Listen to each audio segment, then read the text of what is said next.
ਸਾਡੇ YouTube channel ਸਮਾਈਲਾ tutorials ਵਿੱਚ ਤੁਹਾਡਾ ਸਵਾਗਤ ਹੈ। ਮੈਂ ਬ੍ਰਿਜਰਾਜ ਕੰਪਿਊਟਰ ਟੀਚਰ। ਅੱਜ ਅਸੀਂ ਵਿਸ਼ਾ ਕੰਪਿਊਟਰ ਸਾਇੰਸ ਜਮਾਤ 12ਵੀਂ ਪਾਠ 6 ਨੈਟਵਰਕਿੰਗ ਸੰਕਲਪ ਵਿੱਚ ਇਸ ਪਾਠ ਦੇ ਛੋਟੇ ਉੱਤਰਾਂ ਵਾਲੇ ਪ੍ਰਸ਼ਨ ਅਤੇ ਵੱਡੇ ਉੱਤਰਾਂ ਵਾਲੇ ਪ੍ਰਸ਼ਨ ਪੜਾਂਗੇ। ਆਓ ਦੇਖਦੇ ਹਾਂ। ਸਭ ਤੋਂ ਪਹਿਲੇ ਅਸੀਂ ਇਸ ਪਾਠ ਦੇ ਛੋਟੇ ਉੱਤਰਾਂ ਵਾਲੇ ਪ੍ਰਸ਼ਨ ਪੜਾਂਗੇ। ਪਹਿਲਾ ਪ੍ਰਸ਼ਨ ਹੈ, ਨੈਟਵਰਕ ਜਾਂ ਕੰਪਿਊਟਰ ਨੈਟਵਰਕ ਕੀ ਹੁੰਦਾ ਹੈ? ਜਦੋਂ ਦੋ ਜਾਂ ਦੋ ਤੋਂ ਵੱਧ ਕੰਪਿਊਟਰਾਂ ਨੂੰ ਆਪਸ ਵਿੱਚ ਜੋੜਿਆ ਜਾਂਦਾ ਹੈ ਤਾਂ ਉਸ ਨੂੰ ਕੀ ਕਿਹਾ ਜਾਂਦਾ ਹੈ? ਨੈਟਵਰਕ। ਕੰਪਿਊਟਰ ਨੈਟਵਰਕ ਦੀ ਵਰਤੋਂ ਸੂਚਨਾ ਦੀ ਸਾਂਝ ਅਤੇ ਡਾਟਾ ਦੇ ਸੰਚਾਰ ਲਈ ਕੀਤੀ ਜਾਂਦੀ ਹੈ। ਨੀਚੇ ਤੁਹਾਨੂੰ ਇੱਕ ਪਿਕਚਰ ਨਜ਼ਰ ਆ ਰਹੀ ਹੈ। ਇਸ ਪਿਕਚਰ 'ਚ ਜਿੰਨੀਆਂ ਵੀ ਡਿਵਾਈਸਿਸ ਜੁੜੀ ਦੀਆਂ ਉਹ ਸਾਰੇ ਕੀ ਨੇ? ਸਾਡੇ ਕੰਪਿਊਟਰ। ਤੇ ਜਿਹੜੀ ਸੈਂਟਰ 'ਚ ਡਿਵਾਈਸ ਜੁੜੀ ਦੀ ਹੈ ਉਸ ਨੂੰ ਬੋਲਦੇ ਆ ਹੱਬ। ਤੇ ਹੱਬ ਦਾ ਕੰਮ ਕੀ ਹੈ ਕਿ ਨੈਟਵਰਕ ਵਿੱਚ ਤੁਹਾਨੂੰ ਮੈਂ ਬੋਲਿਆ ਕਿ ਜਦੋਂ ਦੋ ਜਾਂ ਦੋ ਤੋਂ ਵੱਧ ਕੰਪਿਊਟਰ ਆਪਸ ਵਿੱਚ ਜੁੜਦੇ ਹੈ ਤਾਂ ਉਸ ਨੂੰ ਕੀ ਕਿਹਾ ਜਾਂਦਾ ਹੈ? ਨੈਟਵਰਕ। ਤੇ ਨੈਟਵਰਕ ਵਿੱਚ ਕਦੀ ਵੀ ਦੋ ਜਾਂ ਦੋ ਤੋਂ ਵੱਧ ਕੰਪਿਊਟਰ ਅਸੀਂ ਡਾਇਰੈਕਟ ਨਹੀਂ ਜੋੜ ਸਕਦੇ, ਤੇ ਉਹਦੇ ਲਈ ਕੋਈ ਐਸੇ ਡਿਵਾਈਸ ਦੀ ਜ਼ਰੂਰਤ ਪੈਂਦੀ ਹੈ ਜਿਹੜਾ ਨੈਟਵਰਕ ਬਣਾਉਣ ਦੇ ਕੰਮ ਆਵੇ, ਤੇ ਉਸ ਡਿਵਾਈਸ ਨੂੰ ਕੀ ਬੋਲਦੇ ਆ? ਹੱਬ। ਮਤਲਬ ਕਿ ਨੈਟਵਰਕ ਬਣਾਉਣ ਲਈ ਹੱਬ ਦੀ ਵਰਤੋਂ ਕੀਤੀ ਜਾਂਦੀ ਹੈ, ਤੇ ਹੱਬ ਦੇ ਨਾਲ ਕੀ ਹੈ, ਅਸੀਂ ਸਾਰੇ ਕੰਪਿਊਟਰਾਂ ਨੂੰ ਜੋੜ ਸਕਦੇ ਹਾਂ ਤਾਂ ਜੋ ਨੈਟਵਰਕ ਨੂੰ ਬਣਾਇਆ ਜਾ ਸਕੇ। ਦੂਸਰਾ ਪ੍ਰਸ਼ਨ ਹੈ, ਕੰਪਿਊਟਰ ਨੂੰ ਐਨਾਲੌਗ ਟੈਲੀਫੋਨ ਲਾਈਨ ਨਾਲ ਜੋੜਨ ਵਾਲੇ ਯੰਤਰ ਦਾ ਨਾਮ ਲਿਖੋ। ਇਸ ਦੀਆਂ ਕਿਸਮਾਂ ਵੀ ਲਿਖੋ। ਕੰਪਿਊਟਰ ਨੂੰ ਐਨਾਲੌਗ ਟੈਲੀਫੋਨ ਲਾਈਨ ਨਾਲ ਜੋੜਨ ਵਾਲੇ ਯੰਤਰ ਨੂੰ ਮੋਡਮ ਕਿਹਾ ਜਾਂਦਾ ਹੈ। ਮੋਡਮ ਦਾ ਪੂਰਾ ਨਾਮ ਮੋਡੂਲੇਟਰ ਡੀਮੋਡੂਲੇਟਰ ਹੈ। ਮੋਡੂਲੇਟਰ ਡਿਜੀਟਲ ਸਿਗਨਲ ਨੂੰ ਐਨਾਲੌਗ ਸਿਗਨਲ ਅਤੇ ਡੀਮੋਡੂਲੇਟਰ ਐਨਾਲੌਗ ਸਿਗਨਲ ਨੂੰ ਡਿਜੀਟਲ ਸਿਗਨਲ ਵਿੱਚ ਬਦਲਦਾ ਹੈ। ਮੋਡਮ ਦੀ ਵਰਤੋਂ ਇੰਟਰਨੈਟ ਚਲਾਉਣ ਲਈ ਕੀਤੀ ਜਾਂਦੀ ਹੈ। ਜਿੱਦਾਂ ਅਸੀਂ ਮੋਬਾਈਲ ਦੇ ਵਿੱਚ ਸਿਮ ਪਾਉਂਦੇ ਹਾਂ ਤੇ ਮਤਲਬ ਕਿ ਸਾਡੀ ਸਿਮ ਦੇ ਨਾਲ ਹੀ ਸਾਡਾ ਜਿਹੜਾ ਡਾਟਾ ਪੈਕ ਹੈ ਜਾਂ ਨੈਟ ਚੱਲ ਪੈਂਦਾ ਹੈ। ਲੇਕਿਨ ਤੁਸੀਂ ਦੇਖਿਆ ਹੋਣਾ ਕਿ ਸਾਡੀ ਜਿੱਦਾਂ ਸਕੂਲ ਦੀ ਕੰਪਿਊਟਰ ਲੈਬ ਹੈ, ਕੰਪਿਊਟਰ ਲੈਬ ਦੇ ਵਿੱਚ ਵੀ ਨੈਟ ਚੱਲ ਰਿਹਾ ਹੈ, ਲੇਕਿਨ ਅਸੀਂ ਸਿਮ ਕਿੱਥੇ ਪਾਵਾਂਗੇ? ਕੰਪਿਊਟਰ ਦੇ ਵਿੱਚ। ਉਹਦੇ ਲਈ ਅਸੀਂ ਲੈਬ ਦੇ ਵਿੱਚ ਕੀ ਹੈ, ਇੱਕ ਮੋਡਮ ਲਗਾਏ ਦਾ। ਤੇ ਮੋਡਮ ਕੀ ਹੈ? ਮੋਡਮ ਇੱਕ ਇੰਟਰਨੈਟ ਵਰਕਿੰਗ ਡਿਵਾਈਸ ਹੈ ਜਿਹਦੇ ਨਾਲ ਜਿਹੜਾ ਹੈ ਸਾਡਾ ਨੈਟ ਚੱਲਦਾ ਹੈ। ਤੇ ਮੋਡਮ ਸਿਰਫ ਇੰਟਰਨੈਟ ਚਲਾਉਣ ਦੇ ਕੰਮ ਨਹੀਂ ਆਉਂਦਾ। ਤੁਹਾਨੂੰ ਦੱਸਿਆ ਕਿ ਮੋਡਮ ਦੋ ਸ਼ਬਦਾਂ ਤੋਂ ਬਣਿਆ, ਮੋਡੂਲੇਟਰ ਤੇ ਡੀਮੋਡੂਲੇਟਰ। ਤੇ ਜਿਹੜੀ ਸਾਡੀ ਟੈਲੀਫੋਨ ਲਾਈਨ ਹੈਗੀ ਆ ਉਹ ਇੱਕ ਐਨਾਲੌਗ ਡਿਵਾਈਸ ਹੁੰਦੀ ਹੈ ਜਾਂ ਐਨਾਲੌਗ ਸਿਗਨਲ ਹੁੰਦਾ, ਤੇ ਜਿਹੜਾ ਸਾਡਾ ਕੰਪਿਊਟਰ ਹੁੰਦਾ ਉਹ ਇੱਕ ਡਿਜੀਟਲ ਡਿਵਾਈਸ ਹੁੰਦਾ। ਤੇ ਮੋਡੂਲੇਟਰ ਕੀ ਕਰਦਾ? ਡਿਜੀਟਲ ਸਿਗਨਲ ਨੂੰ ਐਨਾਲੌਗ ਸਿਗਨਲ 'ਚ ਬਦਲਦਾ। ਮਤਲਬ ਕਿ ਜਦੋਂ ਅਸੀਂ ਕੰਪਿਊਟਰ ਤੋਂ ਡਾਟਾ ਟੈਲੀਫੋਨ ਲਾਈਨ ਤੇ ਸੈਂਡ ਕਰਦੇ ਹਾਂ, ਕਿਉਂਕਿ ਜਿਹੜਾ ਸਾਡਾ ਮੋਡਮ ਹੈ ਉਹ ਡਾਇਰੈਕਟ ਕੰਮ ਨਹੀਂ ਕਰਦਾ, ਉਹਦੇ ਨਾਲ ਟੈਲੀਫੋਨ ਲਾਈਨ ਜੁੜੀ ਹੁੰਦੀ ਹੈ। ਮਤਲਬ ਕਿ ਜਦੋਂ ਸਾਡਾ ਕੰਪਿਊਟਰ ਤੋਂ ਡਾਟਾ ਟੈਲੀਫੋਨ ਲਾਈਨ ਤੇ ਜਾਂਦਾ ਹੈ ਤੇ ਮੋਡੂਲੇਟਰ ਕੀ ਕਰਦਾ? ਉਸ ਸਿਗਨਲ ਨੂੰ ਕਨਵਰਟ ਕਰ ਦਿੰਦਾ ਐਨਾਲੌਗ ਸਿਗਨਲ ਨੂੰ। ਕਿਉਂਕਿ ਜਿਹੜੀ ਟੈਲੀਫੋਨ ਲਾਈਨ ਹੈ ਉਹ ਐਨਾਲੌਗ ਸਿਗਨਲ ਸਮਝ ਸਕਦੀ ਹੈ। ਉਸ ਤੋਂ ਬਾਅਦ ਜਦੋਂ ਡੈਸਟੀਨੇਸ਼ਨ ਤੇ ਡਾਟਾ ਪਹੁੰਚਦਾ ਹੈ ਤੇ ਦੁਬਾਰਾ ਐਨਾਲੌਗ ਲਾਈਨ ਤੋਂ ਜਿਹੜਾ ਡਾਟਾ ਹੈ ਉਹ ਕੰਪਿਊਟਰ ਤੇ ਜਾਣਾ ਹੈ। ਮਤਲਬ ਕਿ ਕੰਪਿਊਟਰ ਡਿਜੀਟਲ ਡਿਵਾਈਸ ਹੈ ਤਾਂ ਉਸ ਟਾਈਮ ਤੇ ਡੀਮੋਡੂਲੇਟਰ ਯੂਜ਼ ਹੋਏਗਾ। ਤਾਂ ਡੀਮੋਡੂਲੇਟਰ ਕੀ ਕਰੇਗਾ? ਐਨਾਲੌਗ ਸਿਗਨਲ ਨੂੰ ਡਿਜੀਟਲ ਸਿਗਨਲ ਵਿੱਚ ਬਦਲੇਗਾ। ਤੇ ਜਿਹੜੇ ਮੋਡਮ ਹੈ ਇਹ ਦੋ ਕਿਸਮ ਦੇ ਹੁੰਦੇ ਨੇ, ਇੱਕ ਹੁੰਦਾ ਅੰਦਰੂਨੀ ਮੋਡਮ, ਇੱਕ ਹੁੰਦਾ ਬਾਹਰੀ ਮੋਡਮ। ਜੇਕਰ ਅਸੀਂ ਅੰਦਰੂਨੀ ਮੋਡਮ ਦੀ ਗੱਲ ਕਰੀਏ ਤੇ ਅੰਦਰੂਨੀ ਮੋਡਮ ਕੁਝ ਇਸ ਤਰ੍ਹਾਂ ਨਜ਼ਰ ਆਉਂਦਾ ਹੈ। ਇਹ ਕੰਪਿਊਟਰ ਦੇ CPU ਦੇ ਅੰਦਰ ਲੱਗਾ ਹੁੰਦਾ, ਉਹਦੇ ਸਰਕਟ ਬੋਰਡ ਤੇ ਜਾਂ ਮਦਰ ਬੋਰਡ ਤੇ ਇਨਸਰਟ ਹੁੰਦਾ ਹੈ। ਇਹਦੀ ਵਰਤੋਂ ਅੱਜ ਕੱਲ੍ਹ ਨਹੀਂ ਹੁੰਦੀ। ਤੇ ਦੂਸਰਾ ਮੋਡਮ ਹੁੰਦਾ ਹੈ ਬਾਹਰੀ ਮੋਡਮ। ਇਹ ਤੁਸੀਂ ਦੇਖਿਆ ਹੋਣਾ ਘਰਾਂ ਵਿੱਚ, ਦੁਕਾਨਾਂ ਤੇ ਜਾਂ ਸਾਡੇ ਸਕੂਲਾਂ ਵਿੱਚ ਯੂਜ਼ ਹੁੰਦਾ ਹੈ। ਤੇ ਜਿਹੜਾ ਬਾਹਰੀ ਮੋਡਮ ਹੈ ਇਹਦੇ 'ਚ ਬਾਹਰੀ ਸਵਿਚ ਲੱਗਿਆ ਹੁੰਦਾ ਕਿ ਜੇਕਰ ਅਸੀਂ ਮੋਡਮ ਨੂੰ ਵਰਤਦੇ ਪਏ ਹਾਂ ਤਾਂ ਸਵਿਚ ਔਨ ਕਰ ਦਿਓ, ਜੇ ਨਹੀਂ ਵਰਤਦੇ ਪਏ ਤਾਂ ਆਫ ਕਰ ਦਿਓ, ਜਿਹਦੇ ਨਾਲ ਬਿਜਲੀ ਦੀ ਜਿਹੜੀ ਹੈ ਬਚਤ ਹੋਵੇਗੀ। ਤੇ ਜਿਹੜਾ ਤੁਹਾਡਾ ਅੰਦਰੂਨੀ ਮੋਡਮ ਹੁੰਦਾ ਉਹਦੇ ਵਿੱਚ ਇਹ ਅੰਦਰ ਲੱਗਾ ਹੁੰਦਾ ਹੈ। ਜਿੰਨੀ ਦੇਰ ਤੱਕ ਕੰਪਿਊਟਰ ਚੱਲਦਾ ਰਹੇਗਾ ਉਨੀ ਦੇਰ ਤੱਕ ਇੰਨੇ ਵੀ ਚੱਲਦੇ ਰਹਿਣਾ, ਜਿਹਦੇ ਨਾਲ ਬਿਜਲੀ ਦਾ ਨੁਕਸਾਨ ਹੁੰਦਾ। ਤੇ ਅਗਰ ਸਪੀਡ ਦੀ ਗੱਲ ਕਰੀਏ ਤੇ ਜਿਹੜਾ ਬਾਹਰੀ ਮੋਡਮ ਹੈ ਇਹਦੀ ਸਪੀਡ ਅੰਦਰੂਨੀ ਮੋਡਮ ਨਾਲੋਂ ਜ਼ਿਆਦਾ ਹੁੰਦੀ ਹੈ। ਤੀਸਰਾ ਪ੍ਰਸ਼ਨ ਹੈ, ਸੰਚਾਰ ਚੈਨਲ ਦੀ ਪਰਿਭਾਸ਼ਾ ਲਿਖੋ। ਸੰਚਾਰ ਚੈਨਲ ਨੂੰ ਕਮਿਊਨੀਕੇਸ਼ਨ ਚੈਨਲ ਵੀ ਕਿਹਾ ਜਾਂਦਾ ਹੈ। ਇਹਨਾਂ ਦੀ ਮਦਦ ਨਾਲ ਨੈਟਵਰਕ ਵਿੱਚ ਡਾਟਾ ਨੂੰ ਇੱਕ ਕੰਪਿਊਟਰ ਤੋਂ ਦੂਜੇ ਕੰਪਿਊਟਰ ਤੱਕ ਭੇਜਿਆ ਜਾਂਦਾ ਹੈ। ਮਤਲਬ ਕਿ ਜਿਹੜਾ ਸੰਚਾਰ ਚੈਨਲ ਹੈ ਇਹਨਾਂ ਦਾ ਕੰਮ ਕੀ ਹੈ ਕਿ ਸੂਚਨਾ ਦਾ ਸੰਚਾਰ ਕਰਨਾ, ਮਤਲਬ ਕਿ ਇੱਕ ਕੰਪਿਊਟਰ ਤੋਂ ਦੂਜੇ ਕੰਪਿਊਟਰ ਤੇ ਭੇਜਣਾ। ਤੇ ਇਹਦੀ ਵਰਤੋਂ ਕੰਪਿਊਟਰ ਨੈਟਵਰਕ ਵਿੱਚ ਕੀਤੀ ਜਾਂਦੀ ਹੈ। ਸੰਚਾਰ ਚੈਨਲ ਦੋ ਕਿਸਮ ਦੇ ਹੁੰਦੇ ਹਨ। ਇੱਕ ਹੁੰਦਾ ਗਾਈਡਡ ਮੀਡੀਆ। ਗਾਈਡਡ ਮੀਡੀਆ ਹੁੰਦਾ ਜਿਹਦੇ 'ਚ ਤਾਰਾਂ ਦੀ ਵਰਤੋਂ ਹੁੰਦੀ ਹੈ। ਜਿੱਦਾਂ ਤੁਹਾਡੇ ਘਰ ਮੰਨ ਲਓ ਕੇਬਲ ਟੀਵੀ ਲੱਗਿਆ ਹੈ, ਕੇਬਲ ਟੀਵੀ ਦੀ ਫਾਸਟ ਦੀ ਤਾਰ ਲੱਗੀ ਹੋਈ ਹੈ, ਉਹ ਇੱਕ ਗਾਈਡਡ ਮੀਡੀਆ ਹੈ। ਜੇ ਤੁਹਾਡੇ ਘਰ ਲੈਂਡਲਾਈਨ ਫੋਨ ਲੱਗਾ ਉਹ ਵੀ ਗਾਈਡਡ ਮੀਡੀਆ ਹੈ। ਤੇ ਜੇਕਰ ਤੁਹਾਡੇ ਘਰ ਬ੍ਰੌਡਬੈਂਡ ਕਨੈਕਸ਼ਨ ਲੱਗਾ, ਨੈਟ ਦਾ ਕਨੈਕਸ਼ਨ ਲੱਗਾ, that is also guided media.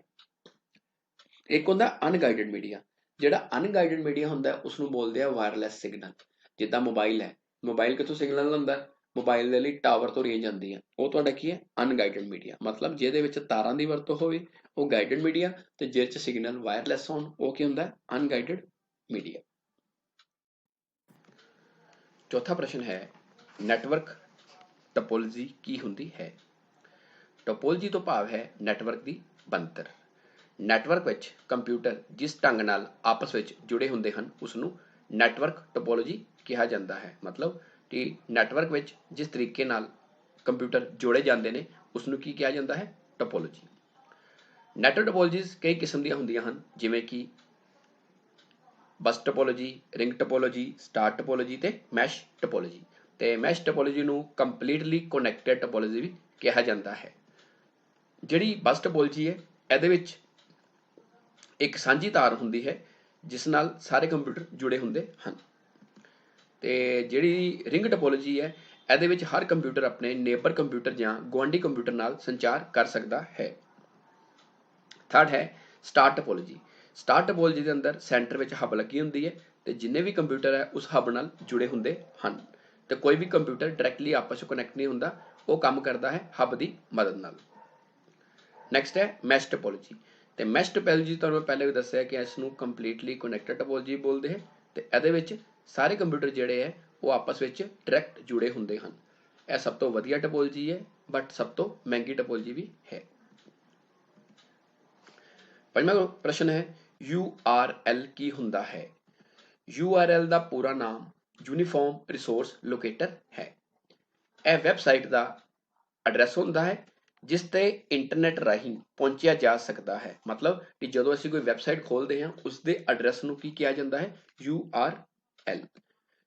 For example ਜਿੱਦਾਂ ਲਿਖਿਆ ਮੈਂ https://www.google.com।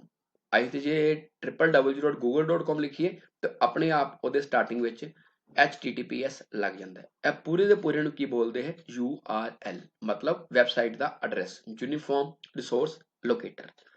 ਇਹ ਇੱਕ ਯੂਨੀਕ ਐਡਰੈਸ ਹੁੰਦਾ ਹੈ, ਕਦੇ ਵੀ ਦੋ ਵੈਬਸਾਈਟਸ ਦਾ ਸੇਮ ਐਡਰੈਸ ਨਹੀਂ ਹੋ ਸਕਦਾ। ਇੱਥੇ HTTPS ਦਾ ਮਤਲਬ ਹੁੰਦਾ ਹੈ hyper text transfer protocol secure. ਮਤਲਬ ਕਿ ਅੱਜ ਕੱਲ੍ਹ ਜਿੰਨੇ ਵੀ ਵੈਬਸਾਈਟਸ ਆ ਰਹੀਆਂ ਉਹਦੇ ਨਾਲ HTTPS ਲੱਗਿਆ ਹੁੰਦਾ ਹੈ। ਪਹਿਲੇ ਜਿਹੜੀਆਂ ਵੈਬਸਾਈਟਸ ਹੁੰਦੀਆਂ ਸੀ ਉਹ HTTP ਵਾਲੀ ਹੁੰਦੀਆਂ ਸੀ, ਉਹ ਸਿਕਿਉਰ ਨਹੀਂ ਸੀ ਹੁੰਦੀਆਂ। ਤੇ ਤੁਸੀਂ ਵੀ ਇਹ ਧਿਆਨ ਰੱਖਣਾ ਕਿ ਜਦੋਂ ਕੋਈ ਵੈਬਸਾਈਟ ਖੋਲਣੀ ਹੈ ਉਹਦੇ ਸ਼ੁਰੂ ਵਿੱਚ HTTP ਦੇ ਨਾਲ S ਲੱਗਿਆ ਹੋਣਾ ਜ਼ਰੂਰੀ ਹੈ। ਜੇ S ਨਹੀਂ ਲੱਗਿਆ ਤਾਂ ਉਸ ਸਾਈਟ ਨੂੰ ਕਦੇ ਵੀ ਓਪਨ ਨਾ ਕਰੋ, ਉਹਦੇ ਨਾਲ ਤੁਹਾਡਾ ਡਾਟਾ ਜਿਹੜਾ ਹੈ ਉਹ ਹੈਕ ਹੋ ਸਕਦਾ ਹੈ। ਤੇ ਇਹ ਪੂਰਾ ਕੀ ਹੈ? URL। ਛੇਵਾਂ ਪ੍ਰਸ਼ਨ ਹੈ www ਕੀ ਹੈ?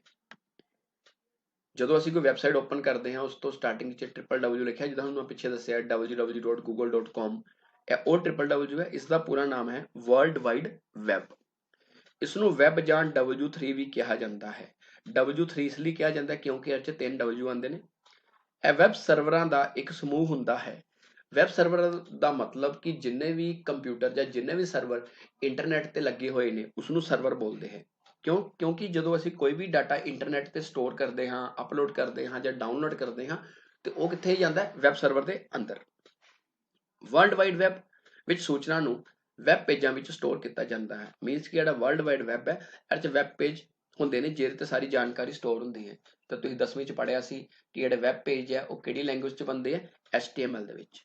ਤੇ ਜਿੱਦਾਂ ਅਸੀਂ ਕੋਈ ਵੀ ਵੈਬਸਾਈਟ ਖੋਲਦੇ ਹਾਂ, ਚਾਹੇ google.com ਚਾਹੇ facebook.com, ਉਹ ਸਟਾਰਟਿੰਗ 'ਚ ਕੀ ਲਗਾਉਂਦੇ ਆ? www। ਤੇ www ਦਾ ਮਤਲਬ ਕੀ ਹੋ ਗਿਆ? World wide web. ਤੇ ਜਿਹੜਾ www ਹੈ ਇਹ ਟਿਮ ਬਰਨਰਸ ਲੀ ਨੇ ਤਿਆਰ ਕੀਤਾ ਸੀ।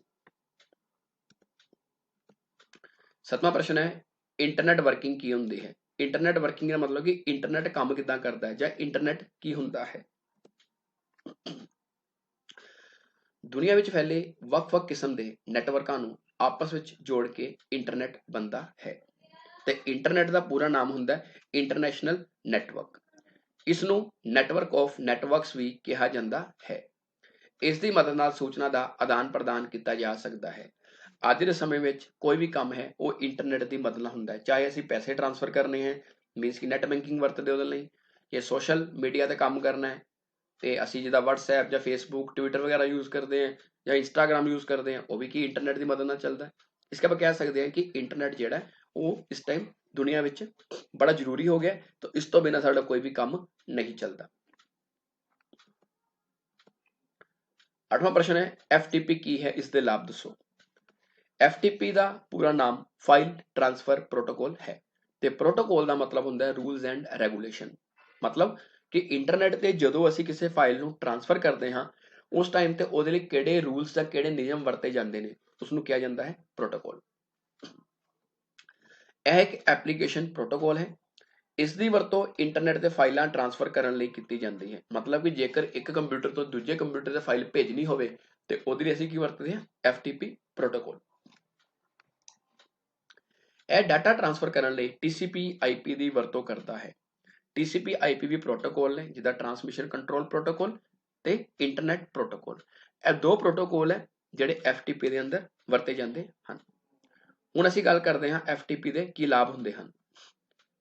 पहला है, इस दी मदद नाल असीं फाइलां इंटरनेट तो डाउनलोड कर सकते हाँ। मतलब कि जिद्दां सानूं कोई फाइल मान लो इंटरनेट ते चाहीदी है, उसनूं असीं अपने मोबाइल विच जां कंप्यूटर विच स्टोर करते हैं, तो उसनूं की बोलदे हैं डाउनलोड। नैक्सट है, इस दी मदद नाल असीं फाइलां नूं इंटरनेट सर्वर ते अपलोड भी कर सकते हैं। मतलब कि असीं मान लो WhatsApp ते अपना स्टेटस डालते हैं, वो की है अपलोड हो रही है। फेसबुक ते कोई वीडियो डालते हैं जां फेसबुक ते कोई असीं अपनी फोटो अपलोड करते हैं, दैट इज आल्सो अपलोडिंग। मान लो कि जिद्दां साडा किसी बच्चे का रिजल्ट आंदा है, ते बोर्ड वाले रिजल्ट जिहड़ा है वो इंटरनेट ते जदों सेव करते हैं, उसनूं बोलते हैं अपलोड। ते जदों असीं अपना रिजल्ट देख के उसनूं अपने कंप्यूटर सेव करते हैं, तो वो की हुंदा है डाउनलोड। थर्ड पॉइंट है, इस दी मदद नाल असीं फाइलां एक कंप्यूटर तो दूजे कंप्यूटर ते ट्रांसफर भी कर सकते हैं। मतलब कि जेकर असीं एक कंप्यूटर तो दूजे कंप्यूटर ते फाइल भेजते हाँ, तो उसनूं की बोलते हैं ट्रांसफर करना, तो वो भी किहदी मदद नाल हुंदा है, FTP की मदद नाल। नैक्सट है, नैटवर्क हब की हुंदा है, इसके लाभ की हन। हब एक नैटवर्क जंतर है, इसकी वरतों नैटवर्क बनाउण लई कीती जांदी है। यह एक अजिहा जंतर है जो बहुपक्षी कंप्यूटरां नूं इकहरे नैटवर्क नाल जुड़न की आग्या दिंदा है। सधारण शब्दां विच असीं कह सकते हाँ कि हब की वरतों किस काम आउंदी है, नैटवर्क बनाउण लई। जेकर साडे कोल हब नहीं है तो असीं नैटवर्क नहीं बना सकते। मीनस कि नैटवर्क के अंदर की हुंदा है, काफ़ी ज़्यादा कंप्यूटर आपस विच जुड़े हुंदे हन। ते कंप्यूटर कभी भी आपस च डायरैक्ट नहीं जोड़ सकते। मतलब कि पहला कंप्यूटर दूजे नाल, दूजा तीजे नाल, तीजा चौथे नाल। उहदे लई कोई अजिहा जंतर चाहीदा, कोई अजिही डिवाइस चाहीदी है जिहदे नाल कंप्यूटरां नूं जोड़ के नैटवर्क बनाया जा सके, ते उस दे लई की वरतिया जांदी है, हब। हब जिहड़ी है कुछ इस तरह दिखाई दिंदी है। हब दे लाभ, पहला है, हब एक पोर्ट तो प्राप्त होए डाटा पैकेट नूं कॉपी करन दा काम करदा है। ਇਹ ਜਿਹੜੀਆਂ ਹੱਬ ਦੀ बैक साइड ਤੇ ਤੁਸੀਂ देख रहे हो, इसनूं बोलते हैं पोर्ट। ਤੇ ਇਹ ਜਿਹੜੀਆਂ पोर्ट्स है, ਇਹਨਾਂ ਨਾਲ ਸਾਡੇ ਜਿਹੜੇ ਕੰਪਿਊਟਰ है ਜਾਂ CPU है, ਉਹ जुड़े ਹੁੰਦੇ ਹਨ। ਤੇ ਹੱਬ ਕੀ ਕਰਦੀ ਹੈ, ਜਿਹੜਾ डाटा पैकेट है उसनूं डुप्लीकेटिंग ਦਾ ਕੰਮ ਕਰਦੀ ਹੈ। डाटा पैकेट ਦਾ ਮਤਲਬ ਹੁੰਦਾ ਕਿ ਨੈਟਵਰਕ ਦੇ ਅੰਦਰ ਜਦੋਂ ਕੋਈ ਸੂਚਨਾ ਭੇਜੀ ਜਾਂਦੀ ਹੈ, ਉਹ ਜਾਂਦੀ ਹੈ ਪੈਕਟ ਦੀ ਫਾਰਮ ਵਿੱਚ। ਤੇ ਹੱਬ ਕੀ ਕਰਦੀ ਹੈ, ਪੈਕਟ ਨੂੰ ਸਾਰੀਆਂ पोर्ट्स ਤੇ ਕਾਪੀ ਕਰ ਦਿੰਦੀ ਹੈ, ਜਿਹਦੇ ਨਾਲ ਲੈ ਕੇ ਜਿਹੜੇ ਕੰਪਿਊਟਰ ਨੂੰ डाटा ਚਾਹੀਦਾ ਹੈ, ਉਹ ਉਸ डाटा ਨੂੰ ਵਰਤ ਸਕਦਾ ਹੈ ਜਾਂ यूज कर सकता है। सैकंड पॉइंट है, हब डाटा वंड की आग्या भी दिंदा है। मतलब कि हब की मदद नाल असीं डाटा भी शेयर कर सकते हाँ। 10वां प्रश्न है, डाटा बदली मूल की परिभाषा दिओ, इसकी इकाइयां की हन। इसनूं डाटा ट्रांसफर रेट भी कहा जाता है। मतलब कि डाटा बदली मूल नूं डाटा ट्रांसफर रेट भी कहा जाता है।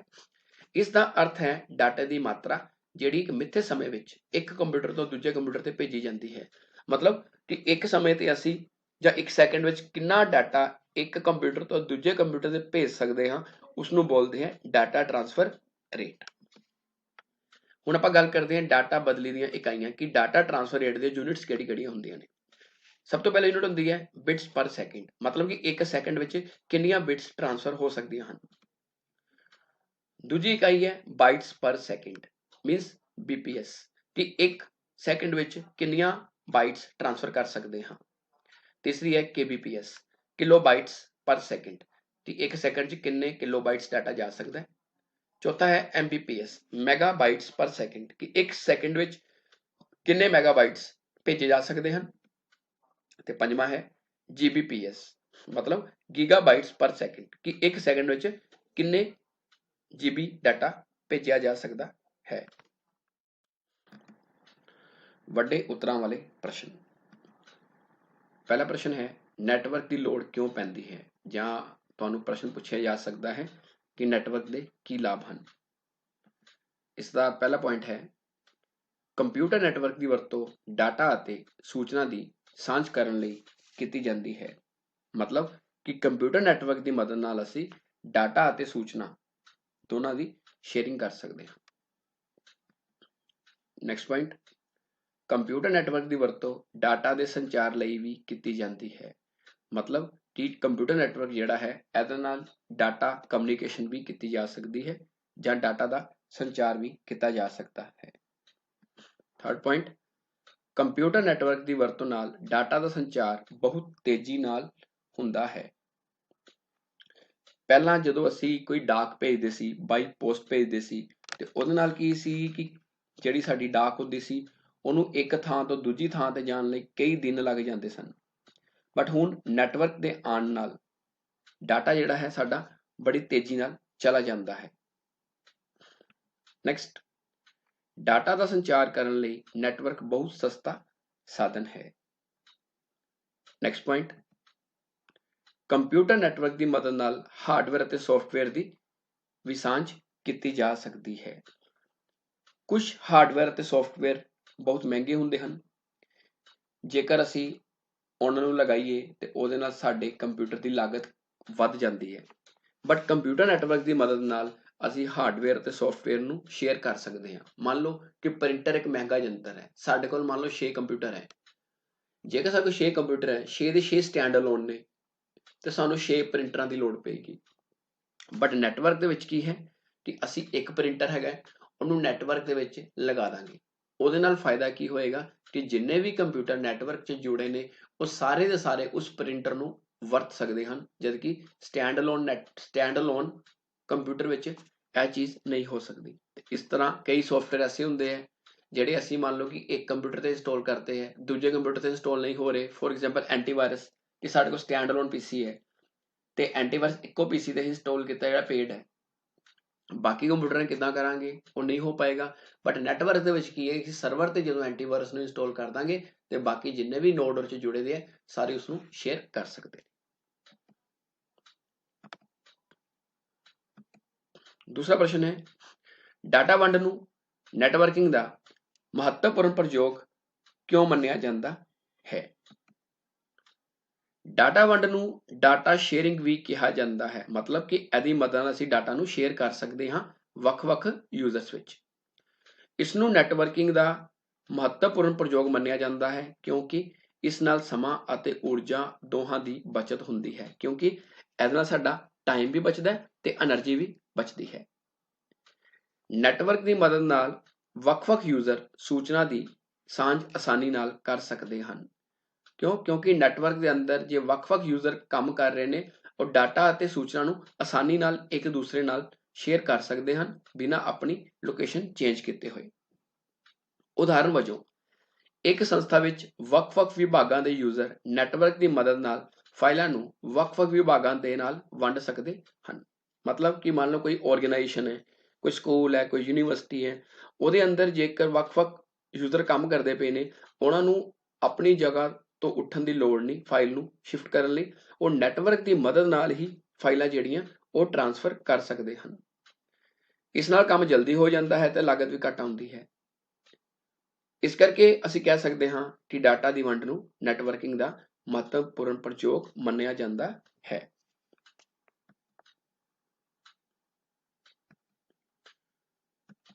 ਨੈਕਸਟ ਪ੍ਰਸ਼ਨ ਹੈ ਤੀਸਰਾ, ਕੇਬਲ ਟੀਵੀ ਨੈਟਵਰਕ ਲਈ ਕਿਹੜੀ ਕਿਸਮ ਦਾ ਨੈਟਵਰਕ ਲਾਭਦਾਇਕ ਹੁੰਦਾ ਹੈ? ਇਹ WAN ਨਾਲੋਂ ਕਿਵੇਂ ਵੱਖ ਹੈ?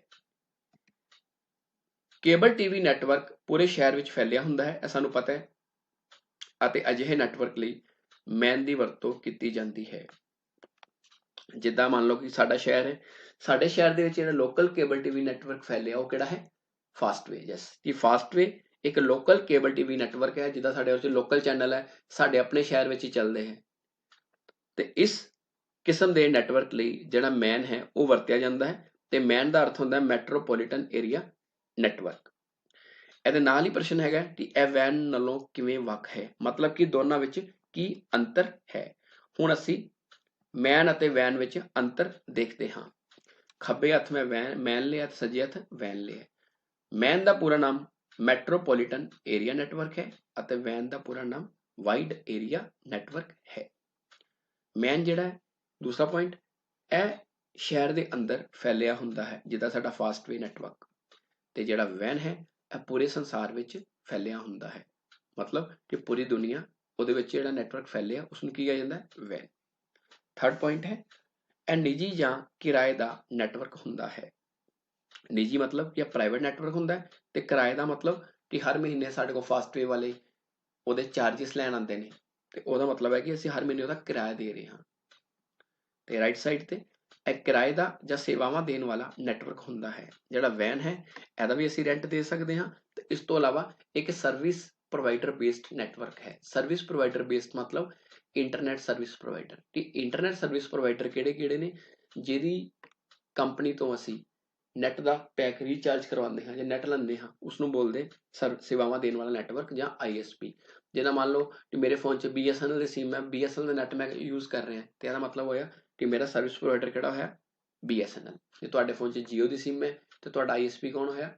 ਜੀਓ ਜਾਂ ਵੋਡਾਫੋਨ ਜਾਂ ਆਈਡੀਆ ਜਾਂ ਏਅਰਟੈਲ। ਨੈਕਸਟ, ਮੈਨ ਨੂੰ ਲਾਗੂ ਕਰਨ ਦੀ ਲਾਗਤ ਘੱਟ ਹੈ।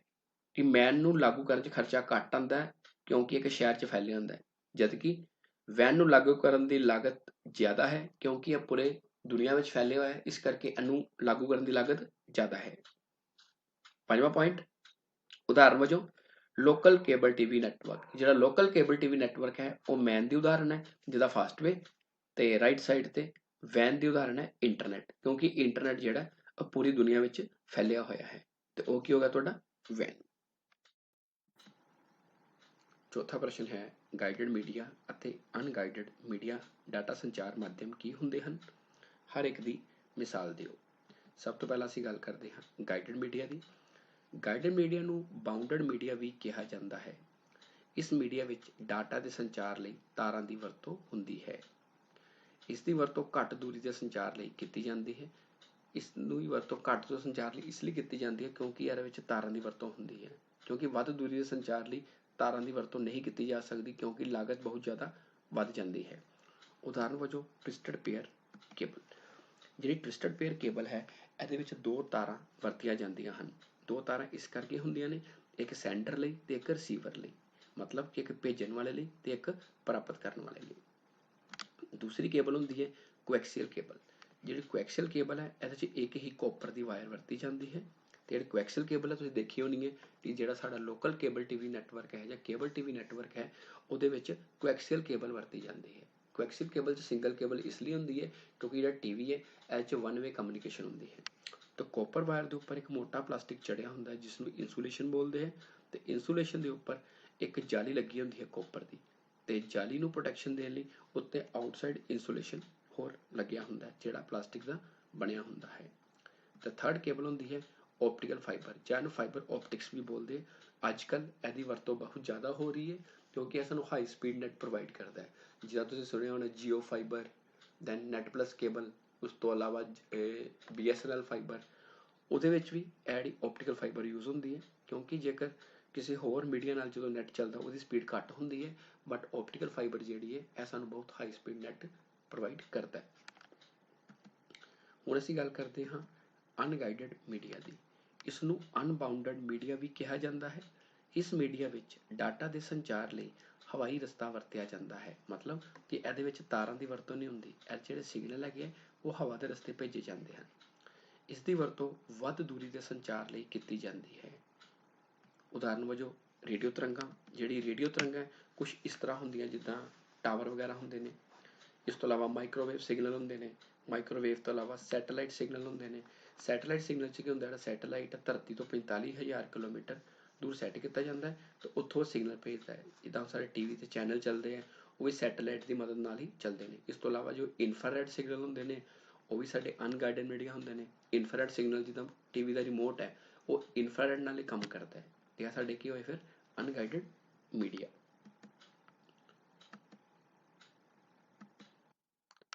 ਪੰਜਵਾਂ ਪ੍ਰਸ਼ਨ ਹੈ ਨੈਟਵਰਕਿੰਗ ਵਿੱਚ ਮੋਡਮ ਦਾ ਕੀ ਕੰਮ ਹੈ? ਮੋਡਮ ਇੱਕ ਸੰਚਾਰ ਯੰਤਰ ਹੈ। ਮੋਡਮ ਦਾ ਪੂਰਾ ਨਾਮ ਮੋਡੂਲੇਟਰ ਡੀਮੋਡੂਲੇਟਰ ਹੈ। ਮੋਡੂਲੇਟਰ ਡਿਜੀਟਲ ਸਿਗਨਲ ਨੂੰ ਐਨਾਲੋਗ ਅਤੇ ਡੀਮੋਡੂਲੇਟਰ ਐਨਾਲੋਗ ਸਿਗਨਲ ਨੂੰ ਡਿਜੀਟਲ ਸਿਗਨਲ ਵਿੱਚ ਬਦਲਦਾ ਹੈ। ਮਤਲਬ ਕਿ ਜਿਹੜਾ ਸਾਡਾ ਕੰਪਿਊਟਰ ਹੈ ਉਹ ਤੁਹਾਨੂੰ ਮੈਂ ਪਹਿਲਾਂ ਵੀ ਦੱਸਿਆ ਸੀ ਕਿ ਇੱਕ ਡਿਜੀਟਲ ਯੰਤਰ ਹੁੰਦਾ ਹੈ ਤੇ ਜਿਹੜੀ ਟੈਲੀਫੋਨ ਲਾਈਨ ਹੈ ਉਹ ਐਨਾਲੋਗ ਸਿਗਨਲ ਪ੍ਰਾਪਤ ਕਰਦੀ ਹੈ। ਤੇ ਮੋਡੂਲੇਟਰ ਕੀ ਕਰੇਗਾ ਕਿ ਜਦੋਂ ਕੰਪਿਊਟਰ ਤੋਂ ਅਸੀਂ ਡਾਟਾ ਟੈਲੀਫੋਨ ਲਾਈਨ ਨੂੰ ਭੇਜਣਾ ਹੋਏਗਾ ਤੇ ਮੋਡੂਲੇਟਰ ਕੀ ਕਰੇਗਾ, ਡਿਜੀਟਲ ਸਿਗਨਲ ਨੂੰ ਐਨਾਲੋਗ ਸਿਗਨਲ ਵਿੱਚ ਬਦਲ ਦੇਵੇਗਾ। ਤੇ ਜਦੋਂ ਡਾਟਾ ਦੂਜੇ ਕੰਪਿਊਟਰ ਤੇ ਪਹੁੰਚੇਗਾ ਐਨਾਲੋਗ ਸਿਗਨਲ ਵੱਲੋਂ ਤਾਂ ਉਸ ਟਾਈਮ ਤੇ ਡੀਮੋਡੂਲੇਟਰ ਕੀ ਕਰੇਗਾ, ਐਨਾਲੋਗ ਸਿਗਨਲ ਨੂੰ ਦੁਬਾਰਾ ਡਿਜੀਟਲ ਸਿਗਨਲ ਵਿੱਚ ਬਦਲ ਦੇਵੇਗਾ। ਇਸ ਤਰ੍ਹਾਂ ਅਸੀਂ ਕਹਿ ਸਕਦੇ ਹਾਂ ਕਿ ਮੋਡਮ ਕਿਸੇ ਫੋਨ ਲਾਈਨ ਤੇ ਡਿਜੀਟਲ ਜਾਂ ਐਨਾਲੋਗ ਡਾਟਾ ਭੇਜਣ ਜਾਂ ਪ੍ਰਾਪਤ ਕਰਨ ਲਈ ਵਰਤਿਆ ਜਾਂਦਾ ਹੈ। ਮਤਲਬ ਕਿ ਜਿਹੜਾ ਮੋਡਮ ਹੈ ਉਹ ਕਿਹਦੇ ਨਾਲ ਕੰਮ ਕਰਦਾ ਹੈ, ਮੋਡਮ ਜਿਹੜਾ ਹੈ ਉਹ ਟੈਲੀਫੋਨ ਲਾਈਨ ਦੇ ਨਾਲ ਕੰਮ ਕਰਦਾ ਹੈ। ਮਤਲਬ ਇਹਦੇ ਲਈ ਲੈਂਡਲਾਈਨ ਕਨੈਕਸ਼ਨ ਜਾਂ ਬ੍ਰੌਡਬੈਂਡ ਕਨੈਕਸ਼ਨ ਚਾਹੀਦਾ ਹੁੰਦਾ ਹੈ। ਮੋਡਮ ਦੀ ਵਰਤੋਂ ਇੰਟਰਨੈਟ ਚਲਾਉਣ ਲਈ ਕੀਤੀ ਜਾਂਦੀ ਹੈ। ਜਿੱਦਾਂ ਤੁਸੀਂ ਮੋਬਾਈਲ ਵਿੱਚ ਸਿਮ ਪਾ ਕੇ ਨੈਟ ਚਲਾਉਂਦੇ ਹੋ, ਜਿੱਦਾਂ ਅਸੀਂ ਸਕੂਲ ਦੀ ਕੰਪਿਊਟਰ ਲੈਬ 'ਚ ਨੈਟ ਚਲਾ ਰਹੇ ਹਾਂ ਤੇ ਅਸੀਂ ਲੈਬ ਦੇ ਵਿੱਚ ਕੋਈ ਸਿਮ ਨਹੀਂ ਰੱਖੀ ਦੀ, ਅਸੀਂ ਇੱਕ ਮੋਡਮ ਲਗਾਇਆ ਦਾ ਤੇ ਉਸ ਮੋਡਮ ਦੀ ਮਦਦ ਨਾਲ ਲੈਬ ਦੇ ਵਿੱਚ ਜਿਹੜਾ ਇੰਟਰਨੈਟ ਚੱਲਦਾ ਹੈ। ਤੇ ਮੋਡਮ ਦੀ ਮਦਦ ਨਾਲ ਜੇਕਰ ਤੁਹਾਡਾ ਮੋਡਮ ਵਾਈਫਾਈ ਹੈ ਤੇ ਅਸੀਂ ਆਪਣੇ ਮੋਬਾਈਲ ਤੇ ਵਾਈਫਾਈ ਔਨ ਕਰਕੇ ਫ੍ਰੀ ਵਿੱਚ ਨੈਟ ਚਲਾ ਸਕਦੇ ਹਾਂ। ਮੋਡਮ ਦੋ ਕਿਸਮ ਦੇ ਹੁੰਦੇ ਹਨ। ਇੱਕ ਹੁੰਦਾ ਅੰਦਰੂਨੀ ਮੋਡਮ। ਅੰਦਰੂਨੀ ਮੋਡਮ ਉਹ ਹੁੰਦਾ ਹੈ ਜਿਹੜਾ CPU ਦੇ ਅੰਦਰ ਲੱਗਾ ਹੁੰਦਾ ਹੈ, ਮਦਰਬੋਰਡ ਦੇ ਸਰਕਟ ਬੋਰਡ ਦੇ ਉੱਪਰ। ਇਸ ਮੋਡਮ ਦੀ ਲਿਮਿਟੇਸ਼ਨ ਇਹ ਹੈ ਕਿ ਜਦੋਂ ਕੰਪਿਊਟਰ ਔਨ ਹੁੰਦਾ ਹੈ ਇਹ ਨਾਲ ਹੀ ਔਨ ਹੋ ਜਾਂਦਾ, ਜਿਸ ਨਾਲ ਬਿਜਲੀ ਦੀ ਜ਼ਿਆਦਾ ਕੰਜ਼ੰਪਸ਼ਨ ਹੁੰਦੀ ਹੈ ਤੇ ਉਹਦੇ ਨਾਲ ਨਾਲ ਇਸ ਦੀ ਸਪੀਡ ਜਿਹੜੀ ਹੈ ਉਹ ਘੱਟ ਹੁੰਦੀ ਹੈ। ਅੱਜ ਕੱਲ੍ਹ ਇਸ ਮੋਡਮ ਦੀ ਵਰਤੋਂ ਬਹੁਤ ਘੱਟ ਹੁੰਦੀ ਹੈ। ਦੂਸਰਾ ਹੈ ਬਾਹਰੀ ਮੋਡਮ। ਇਹ ਮੋਡਮ ਜਿਹੜਾ ਹੈ ਇਹ ਕੰਪਿਊਟਰ ਦੇ ਬਾਹਰ ਲੱਗਿਆ ਹੁੰਦਾ ਹੈ। ਇਹਦਾ ਫਾਇਦਾ ਕੀ ਹੈ ਕਿ ਇਹਦੇ ਤੇ ਬੈਕ ਸਾਈਡ ਤੇ ਔਨ ਆਫ ਸਵਿਚ ਲੱਗਿਆ ਹੁੰਦਾ ਹੈ, ਕਿ ਮਤਲਬ ਕਿ ਜਦੋਂ ਸਾਨੂੰ ਨੈਟ ਦੀ ਜ਼ਰੂਰਤ ਹੈ ਅਸੀਂ ਸਵਿਚ ਔਨ ਕਰ ਸਕਦੇ ਹਾਂ ਤੇ ਜੇਕਰ ਜ਼ਰੂਰਤ ਨਹੀਂ ਹੈ ਤਾਂ ਸਵਿਚ ਨੂੰ ਆਫ ਕਰ ਸਕਦੇ ਹਾਂ, ਜਿਸ ਨਾਲ ਕੀ ਹੈ ਕਿ ਬਿਜਲੀ ਦੀ ਜਿਹੜੀ ਬਚਤ ਹੈ ਹੋਵੇਗੀ। ਇਸ ਤੋਂ ਇਲਾਵਾ ਇਸ ਦੀ ਜਿਹੜੀ ਸਪੀਡ ਹੈਗੀ ਹੈ ਉਹ ਅੰਦਰੂਨੀ ਮੋਡਮ ਨਾਲੋਂ ਜ਼ਿਆਦਾ ਹੈ ਤੇ ਅੱਜ ਕੱਲ੍ਹ ਇਸ ਮੋਡਮ ਦੀ ਕਾਫੀ ਜ਼ਿਆਦਾ ਵਰਤੋਂ ਹੁੰਦੀ ਹੈ। ਤੇ ਇਸ ਮੋਡਮ ਦੇ ਵਿੱਚ ਵਾਈਫਾਈ ਮਾਡਲ ਵੀ ਆਉਂਦੇ ਨੇ। ਵਾਈਫਾਈ ਦੇ ਮਾਡਲ ਨਾਲ ਕੀ ਹੈ ਕਿ ਅਸੀਂ ਆਪਣੇ ਮੋਬਾਈਲ ਤੇ ਵੀ ਨੈਟ ਚਲਾ ਸਕਦੇ ਹਾਂ ਤੇ ਲੈਪਟਾਪ ਤੇ ਵਾਈਫਾਈ ਔਨ ਕਰਕੇ ਨੈਟ ਚਲਾ ਸਕਦੇ ਹਾਂ। ਪ੍ਰਸ਼ਨ ਨੰਬਰ 6 ਹੈ ਨੈਟਵਰਕ ਟੋਪੋਲੋਜੀਜ਼ ਦੀ ਕਿਸਮਾਂ ਦੀ ਵਿਆਖਿਆ ਕਰੋ। ਇਹ ਪ੍ਰਸ਼ਨ ਪੇਪਰ ਪੁਆਇੰਟ ਆਫ ਵਿਊ ਨਾਲ ਬਹੁਤ ਹੀ ਇੰਪੋਰਟੈਂਟ ਹੈ। ਨੈਟਵਰਕ ਟੋਪੋਲੋਜੀਜ਼ ਬਾਰੇ ਮੈਂ ਤੁਹਾਨੂੰ ਪਹਿਲਾਂ ਵੀ ਪੜ੍ਹਾ ਚੁੱਕਿਆ ਹਾਂ ਕਿ ਨੈਟਵਰਕ ਟੋਪੋਲੋਜੀ ਤੋਂ ਭਾਵ ਹੈ ਨੈਟਵਰਕ ਦੀ ਬਣਤਰ। ਮਤਲਬ ਕਿ ਨੈਟਵਰਕ ਵਿੱਚ ਕੰਪਿਊਟਰ ਕਿਸ ਢੰਗ ਨਾਲ ਆਪਸ ਵਿੱਚ ਜੁੜੇ ਹੁੰਦੇ ਹਨ ਉਸ ਨੂੰ ਟੋਪੋਲੋਜੀ ਕਿਹਾ ਜਾਂਦਾ ਹੈ। ਵੈਸੇ ਤਾਂ ਨੈਟਵਰਕ ਦੀਆਂ ਬਹੁਤ ਜ਼ਿਆਦਾ ਟੋਪੋਲੋਜੀਜ਼ ਹੁੰਦੀਆਂ ਨੇ, ਪਰ ਮੈਂ ਇਹਦੇ 'ਚ ਤੁਹਾਨੂੰ 3 ਟੋਪੋਲੋਜੀਜ਼ ਕਵਰ ਕਰਾਂਗਾ। ਸਭ ਤੋਂ ਪਹਿਲੀ ਟੋਪੋਲੋਜੀ ਹੈ ਬੱਸ ਟੋਪੋਲੋਜੀ। ਇਸ ਟੋਪੋਲੋਜੀ ਵਿੱਚ ਇੱਕ ਸਾਂਝੀ ਤਾਰ ਹੁੰਦੀ ਹੈ ਜਿਸ ਨੂੰ ਬੱਸ ਕਿਹਾ ਜਾਂਦਾ ਹੈ। ਇਸ ਸਾਂਝੀ ਤਾਰ ਨਾਲ ਸਾਰੇ ਕੰਪਿਊਟਰ ਅਤੇ ਹੋਰ ਯੰਤਰ ਜੁੜੇ ਹੁੰਦੇ ਹਨ। ਜਿਹੜੇ ਕੰਪਿਊਟਰ ਨੈਟਵਰਕ ਵਿੱਚ ਵਰਤੇ ਜਾਂਦੇ ਹਨ ਉਹਨਾਂ ਨੂੰ ਨੋਡਸ, ਕਲਾਇੰਟ ਜਾਂ ਵਰਕਸਟੇਸ਼ਨ ਕਿਹਾ ਜਾਂਦਾ ਹੈ। ਜਿਹੜਾ ਕੰਪਿਊਟਰ ਦੂਸਰੇ ਕੰਪਿਊਟਰ ਨਾਲ ਸੰਚਾਰ ਕਰਨਾ ਚਾਹੁੰਦਾ ਹੈ ਉਹ ਆਪਣਾ ਸੰਦੇਸ਼ ਬੱਸ ਉੱਤੇ ਭੇਜਦਾ ਹੈ। ਮਤਲਬ ਕਿ ਬੱਸ ਟੋਪੋਲੋਜੀ ਵਿੱਚ ਜਿਹੜਾ ਕੰਪਿਊਟਰ ਕਿਸੇ ਕੰਪਿਊਟਰ ਨਾਲ ਕਮਿਊਨੀਕੇਟ ਕਰਨਾ ਚਾਹੁੰਦਾ ਹੈ ਉਹ ਆਪਣੇ ਮੈਸੇਜ ਨੂੰ ਬੱਸ ਉੱਤੇ ਬ੍ਰੋਡਕਾਸਟ ਕਰ ਦੇਵੇਗਾ ਤੇ ਜਿਹੜੇ ਕੰਪਿਊਟਰ ਨੂੰ ਮੈਸੇਜ ਚਾਹੀਦਾ ਹੋਵੇਗਾ ਉਹ ਮੈਸੇਜ ਰੀਡ ਕਰ ਲਵੇਗਾ। ਇਹ ਕੇਬਲ ਪੂਰੇ ਨੈਟਵਰਕ ਵਿੱਚ ਇੱਕ ਰੀੜ ਦੀ ਹੱਡੀ ਮੰਨੀ ਜਾਂਦੀ ਹੈ। ਮਤਲਬ ਕਿ ਜੇਕਰ ਇਸ ਕੇਬਲ ਨੂੰ ਕੁਝ ਹੋ ਜਾਵੇ ਤਾਂ ਪੂਰਾ ਨੈਟਵਰਕ ਜਿਹੜਾ ਹੈ ਉਹ ਬੰਦ ਹੋ ਜਾਵੇਗਾ। ਤੇ ਇਸ ਦਾ ਡਾਇਗਰਾਮ ਕੁਝ ਇਸ ਤਰ੍ਹਾਂ ਹੁੰਦਾ ਹੈ। ਤੁਸੀਂ ਇਸ ਡਾਇਗਰਾਮ ਨੂੰ ਬਣਾਉਣ ਦੀ ਕੋਸ਼ਿਸ਼ ਕਰਨੀ ਹੈ। ਕਿਉਂਕਿ ਪੇਪਰ ਵਿੱਚ ਡਾਇਗਰਾਮ ਦੇ ਵੀ ਨੰਬਰ ਮਿਲਦੇ ਨੇ। ਜਿੱਦਾਂ ਇਹ ਜਿਹੜੀ ਵਿੱਚ ਕੇਬਲ ਯੂਜ਼ ਹੋ ਰਹੀ ਹੈ ਇਸ ਨੂੰ ਕੀ ਬੋਲਦੇ ਆ, ਬੱਸ। ਤੇ ਬਾਕੀ ਇਹਦੇ ਨਾਲ ਕਿੰਨੇ ਕੰਪਿਊਟਰ ਜੁੜੇ ਹੈ, 4। ਤੁਸੀਂ ਇਹਨਾਂ ਚਾਰਾਂ ਕੰਪਿਊਟਰਸ ਨੂੰ ਲੇਬਲ ਕਰ ਸਕਦੇ ਹੋ ਨੋਡ 1, ਨੋਡ 2, ਨੋਡ 3 ਤੇ ਨੋਡ 4। ਹੁਣ ਅਸੀਂ ਗੱਲ ਕਰਦੇ ਹਾਂ ਬੱਸ ਟੋਪੋਲੋਜੀ ਦੇ ਲਾਭ ਕਿ ਬੱਸ ਟੋਪੋਲੋਜੀ ਦੇ ਬੈਨੀਫਿਟ ਕੀ ਹੁੰਦੇ ਨੇ। ਇਹਦਾ ਪਹਿਲਾ ਲਾਭ ਹੈ ਇਸ ਨੂੰ ਬਣਾਉਣਾ ਆਸਾਨ ਹੈ। ਕਿਉਂਕਿ ਇਹ 'ਚ ਇੱਕ ਸਾਂਝੀ ਕੇਬਲ ਹੁੰਦੀ ਹੈ ਜਿਸ ਕਰਕੇ ਇਹਨੂੰ ਆਸਾਨੀ ਨਾਲ ਬਣਾਇਆ ਜਾ ਸਕਦਾ ਤੇ ਲਾਗੂ ਕੀਤਾ ਜਾ ਸਕਦਾ ਹੈ। ਦੂਸਰਾ ਪੁਆਇੰਟ, ਇਹ ਇੱਕ ਸਸਤੀ ਟੋਪੋਲੋਜੀ ਹੈ। ਸਸਤੀ ਟੋਪੋਲੋਜੀ ਕਿਉਂ ਹੈ? ਕਿਉਂਕਿ ਇਹ 'ਚ ਸਿੰਗਲ ਕੇਬਲ ਯੂਜ਼ ਹੁੰਦੀ ਹੈ। ਤੀਸਰਾ ਪੁਆਇੰਟ ਹੈ ਇਸ ਵਿੱਚ ਘੱਟ ਲੰਬਾਈ ਵਾਲੀ ਤਾਰ ਦੀ ਲੋੜ ਹੁੰਦੀ ਹੈ। ਹੁਣ ਅਸੀਂ ਇਹਦੀ ਹਾਨੀਆਂ ਦੀ ਗੱਲ ਕਰਦੇ ਹਾਂ, ਇਹਦੀ ਲਿਮਿਟੇਸ਼ਨਸ ਜਾਂ ਡਿਸਐਡਵਾਂਟੇਜਸ। ਪਹਿਲੀ ਲਿਮਿਟੇਸ਼ਨ ਹੈ ਜੇਕਰ ਮੁੱਖ ਤਾਰ ਖਰਾਬ ਹੋ ਜਾਵੇ ਤਾਂ ਸਾਰਾ ਨੈਟਵਰਕ ਬੰਦ ਹੋ ਜਾਵੇਗਾ। ਮਤਲਬ ਕਿ ਜੇਕਰ ਇਹਦੀ ਜਿਹੜੀ ਕਾਮਨ ਕੇਬਲ ਹੈ, ਸਾਂਝੀ ਕੇਬਲ ਹੈ, ਜੇਕਰ ਉਹ ਕੱਟੀ ਜਾਏ, ਟੁੱਟ ਜਾਵੇ ਤਾਂ ਪੂਰਾ ਨੈਟਵਰਕ ਬੰਦ ਹੋ ਜਾਵੇਗਾ। ਨੈਕਸਟ ਪੁਆਇੰਟ ਹੈ ਜੇਕਰ ਨੈਟਵਰਕ ਵਿੱਚ ਵੱਧ ਕੰਪਿਊਟਰ ਜੁੜ ਜਾਣ ਤਾਂ ਨੈਟਵਰਕ ਦੀ ਰਫ਼ਤਾਰ घट जाती है। मतलब कि जिन्ने नंबर ऑफ कंप्यूटर घट होणगे उन्नी जिहड़ी रफ्तार है नैटवर्क की तेज होवेगी। ते यह तुहाडी की होईयां बस्ट टोपोलॉजी दीयां लाभ अते हानियां। हुण असीं गल करदे हां स्टार टोपोलॉजी दी। स्टार टोपोलॉजी विच सारे कंप्यूटर एक केंद्री हब नाल जुड़े हुंदे हन। मतलब कि स्टार टोपोलॉजी च हब वरती जाती है। हब बारे मैं तुहानूं पहले भी पढ़ाया हुआ है कि हब एक नैटवर्किंग यंत्र है जिहड़ा नैटवर्क बनाउण दे काम आउंदा है। हब नैटवर्क के सारे कार्यां दा प्रबंध करता है अते नैटवर्क नूं कंट्रोल भी करता है। इस टोपोलॉजी विच सारे कंप्यूटर एक दूजे नाल हब की मदद नाल संचार करते हैं। मतलब कि जिन्ने भी कंप्यूटर है वो आपस विच संचार नहीं कर सकते, उन्हां नूं पहले हब नूं मैसेज भेजना पैंदा है, उस तो बाद हब की मदद नाल जिहड़े बाकी कंप्यूटर है वो संचार कर सकते हैं। जिहड़ी स्टार टोपोलॉजी है उसका डायग्राम कुछ इस तरह है कि सेंटर दे विच हब जां स्विच लगे हुए है ते बाकी जिद्दां 4 नोड्स है वो लगी दी है ते एक CPU जुड़िया होया है। हुण देखो बाकी कंप्यूटर नाल CPU नहीं जुड़िया होया वो की है नोड ने, उन्हां कोल अपना कोई भी रिसोर्स नहीं है, बट जो CPU हब नाल जुड़ जाएगा तो सारे कंप्यूटर जिहड़े है उस CPU की पावर नूं वरत सकते हैं। हुण असीं गल करदे हां स्टार टोपोलॉजी के लाभ कि इहदे लाभ की हुंदे ने। इहदा पहला लाभ है इसनूं स्थापित करना आसान है। दूसरा पॉइंट है इस विच तारा जोड़नियां आसान हैं क्योंकि हब नाल ते CPU नाल जां किसी भी नोड की बैक साइड ते आसानी नाल तार जोड़ी जा सकती है। ते तीसरा पॉइंट है इस टोपोलॉजी विच नवा कंप्यूटर जोड़न समय जां हटाउंदिआं नैटवर्क विच कोई विघन नहीं पैंदा। मतलब कि जेकर कोई नवा कंप्यूटर जोड़ना है जां पुराना हटाना है तो उहदे नाल बाकी नैटवर्क ते कोई इफेक्ट नहीं होवेगा। आगे है स्टार टोपोलॉजी दीयां हानियां मतलब कि लिमिटेशंस। पहला है जेकर केंद्री हब खराब हो जाए तो सारा नैटवर्क बंद हो जाएगा। मतलब कि जेकर हब खराब हो जाती है तो पूरा नैटवर्क बंद हो जाएगा। तो नैक्सट है इस विच वध लंबाई वाली तार की लोड़ पैंदी है। जिद्दां असीं पढ़िया सी बस टोपोलॉजी विच इक्को केबल की लोड़ पैंदी है जिस नाल सारे कंप्यूटर जुड़े हुंदे हन, बट इहदे विच तार ज़्यादा चाहिदी है क्योंकि हर तार नूं हब नाल जोड़ना पवेगा, इस करके इहदे विच वध तार की जरूरत पैंदी है। तीसरी टोपोलॉजी है रिंग टोपोलॉजी। इस टोपोलॉजी विच सारे कंप्यूटर रिंग की शक्ल विच आपस विच जुड़े हुंदे हन। इस टोपोलॉजी विच किसी केंद्री हब की वरतों नहीं की जाती। मतलब इह केंद्री हब नहीं हुंदी। इस विच हर कंप्यूटर अपने गुआंढी कंप्यूटर नाल संचार कर सकता है। मतलब कि यह रिंग की शक्ल विच हुंदी है, इस करके हर कंप्यूटर जिहड़ा है वो अपने गुआंढी कंप्यूटर नाल संचार कर सकता है। जिहड़ी रिंग टोपोलॉजी है वो कुछ इस तरह नज़र आती है कि इहदे विच जिद्दां 4 नोड्स लगी हैं, नोड 1 नोड 2 नोड 3 नोड 4 ते उहनां विच चारां कंप्यूटरां नूं तुसीं रिंग की शक्ल विच आपस विच जोड़ दवो तो वह की बन जाएगी रिंग टोपोलॉजी। तो इस डायग्राम नूं तुसीं किद्दां बनाना है जिद्दां नोड 1 नोड 2 नोड 3 नोड 4 तुसीं इन्हां नूं लेबल करके डायग्राम आसानी नाल बना सकते हो। नैक्सट है रिंग टोपोलॉजी के लाभ मतलब कि बेनिफिट्स। रिंग टोपोलॉजी का पहला लाभ है कोई नवा कंप्यूटर बिना किसी विघन के नैटवर्क विच आसानी नाल जोड़िया जा सकता है। दूसरा पॉइंट है कोई केंद्री कंप्यूटर ना होने कारण नैटवर्क नाल जुड़े सारे कंप्यूटर की बराबर पहुंच योग्यता हुंदी है। मतलब कि इहदे विच कोई भी केंद्री कंप्यूटर जां हब नहीं हुंदी जिहदे नाल सारे कंप्यूटर बराबर स्पीड नाल नैटवर्क विच काम कर सकते हैं। आगे है रिंग टोपोलॉजी दीयां हानियां। पहला है स्टार नैटवर्क के मुकाबले नियंत्रण करने लई गुंझलदार सॉफ्टवेयर की जरूरत पैंदी है। मतलब कि रिंग टोपोलॉजी के अंदर नैटवर्क नूं कंट्रोल करने लई बहुत ही कॉम्पलैक्स सॉफ्टवेयर की जरूरत पैंदी है। तो दूसरा पॉइंट जेकर कोई एक कंप्यूटर बंद हो जाता है तो इसका असर पूरे नैटवर्क पर पैंदा है। मतलब कि रिंग टोपोलॉजी अंदर की है कि जेकर कोई एक टर्मिनल खराब हो जाता है, कोई एक नोड खराब हो जाती है तो उसने पूरे नैटवर्क पर उसका प्रभाव पाना है तो नैटवर्क बंद भी हो सकता है।